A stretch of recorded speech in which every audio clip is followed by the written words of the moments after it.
ఇప్పుడు సార్ చెప్పింది విన్నారు, మేడం చెప్పింది విన్నారు. ఇక్కడ ఏంటంటే అతను పుణ్యాత్ముడు కాదు, అతను అన్ని చెడు పనులే చేస్తున్నాడు. కానీ ఇప్పుడు అతను మామూలు మనిషి కాదు. అతను ఇప్పుడు మనకు ఒక క్యాన్సర్, ఒక ఎయిడ్స్, లేకపోతే ఇంకో జబ్బు అలా ఉంటే అదే పాపం ఇతనికి జబ్బు, ఇతనికి ట్రీట్మెంట్ ఇప్పించాలి, అరే క్యాన్సర్ వల్ల అట్లా చేస్తున్నాడు, అతనికి ఆరోగ్యం బాగోనందని అలా చేస్తాడని మీరు ఎలా అనుకుంటామో మన ఇంట్లో, అలాగే మీ ఆయనకు కూడా జబ్బు. ఇప్పుడు తాగుడు అన్నది ఆ జబ్బుకి అతను బానిస అయిపోయాడు. 10 సంవత్సరాలు తాగిన అతను బుర్ర లేదు. అతను ఏం చేస్తాడో అతనికి తెలియదు. అతను మంచే చేయాలని అనుకున్నా కూడా అతను చేయలేడు. అతను తాగుడు మానేయాలనుకున్నా అతను తాగుడు మానలేడు. మా ఆయన మంచోడే, ఆయనలో చాలా మంచి గుణాలు ఉన్నాయి. ఈ తాగుడు వల్ల అతను ఇలా అయిపోయాడు.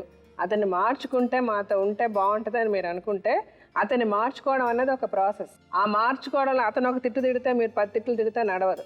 అతను కొడితే మీరు కొడితే నడవదు. అతను ఇంట్లో కూర్చోబెట్టుకు మీరు ఇట్లా దెబ్బలాడుకుంటే నడవదు. అతను తీసుకెళ్ళి పోలీస్ స్టేషన్లో కూర్చోబెట్టి కొడితే నడవదు. నాకు డాక్టర్ గారు చెప్పిన దాని ప్రకారం అతనికి పద్ధతిగా ట్రీట్మెంట్ ఇప్పించి, ఆ ట్యాబ్లెట్లు ఇప్పించి, అతను జాగ్రత్తగా ప్రేమతో చూసి, అతను ఒక మాట అన్నా కూడా మీరు పట్టించుకోకుండా, అరే ఇతనికి వల్ల ఆరోగ్యం బాగాలేదు, ఇతను ఒక పేషెంట్, ఇతని ఆరోగ్యం మనం బాగు చేయాలి అన్న ఓపికతో మీరు అతనితో పాటు ఉండి అతనికి వైద్యం చేయించి డాక్టర్ గారు చెప్పినట్టుగా ఫాలో చేసి అతన్ని మారిస్తే అతను మారతాడు.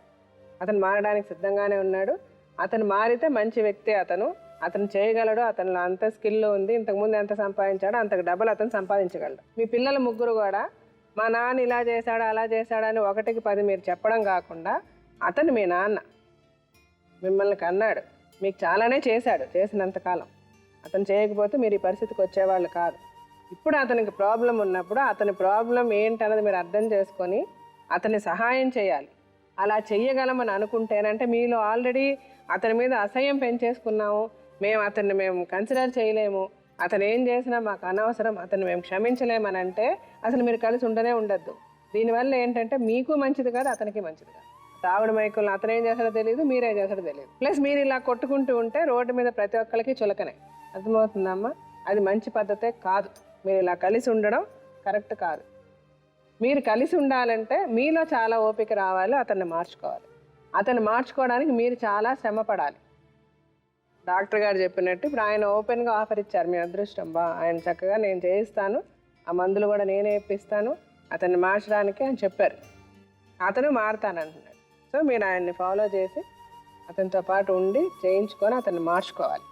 మార్చుకున్న రోజు అతను మంచి వ్యక్తి అవుతాడు. అంతేగాని ఇవాళ ఏదో పైనుంచి దేవుడు వచ్చి ఇట్లా చేయి నెత్తి మీద ఏం కానీ అట్లా మారిపోడు. అది జరిగే పని కాదు. వాళ్ళు ఆలోచించుకొని ఇప్పుడు అతన్ని మార్చుకొని మేము అతనితో ఉంటామంటే దానికి ఏంటి ఆ పద్ధతి చెప్తాం. అలాగే ఆ పిల్లల్ని మళ్ళీ చదవడానికి పంపించండి.